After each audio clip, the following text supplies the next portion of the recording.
அதிமுக தொண்டர்கள் வீடு வீடாக சென்று விடியா திமுக ஆட்சியின் அவலங்களை எடுத்துச் சொல்ல வேண்டும் என முன்னாள் அமைச்சரும் கழக பொருளாளருமான திண்டுக்கல் சீனிவாசன் கேட்டுக் கொண்டுள்ளார்.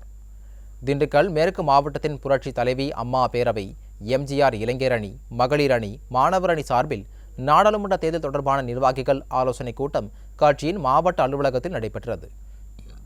கூட்டத்தில் தலைமை ஏற்று சிறப்புரையாற்றிய கழக பொருளாளரும் முன்னாள் அமைச்சருமான திண்டுக்கல் சீனிவாசன், திமுக ஆட்சியில் சட்டம் ஒழுங்கு முற்றிலும் சீர்கெட்டு போய் உள்ளதாக குற்றம் சாட்டினார்.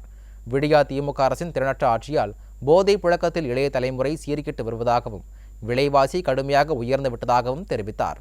புரட்சி தலைவி அம்மா கழக பொதுச் செயலாளர் ஆட்சியில் கொண்டுவரப்பட்ட நலத்திட்டங்களில் மக்கள் மனதில் என்றும் நிலைத்து நிற்பதாக தெரிவித்தார். 10,000 ரூபாயில் குடும்பம் நடத்தியவர்கள் தற்போது 25,000 ரூபாய் இருந்தால்தான் குடும்பம் நடத்த முடியும் என்ற நிலைக்கு தமிழக மக்களை விடியா அரசு தள்ளிவிட்டதாக அவர் தெரிவித்தார். எங்கள் ஆதரவுலாம் உங்களுக்கு தான் சொல்லி இஸ்லாமிய சகோதரர்கள், கிறிஸ்தவ சகோதரர்கள் சொல்லிட்டு இருக்காங்க.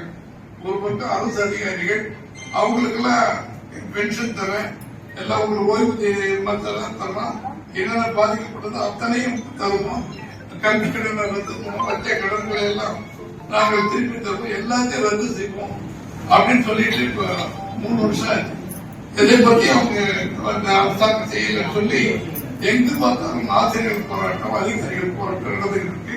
நம்முடைய ஒவ்வொரு குடும்பத்திலும் விலைவாசி உயர்வுகள் தாறுமாறா போயிட்டு இருக்கு.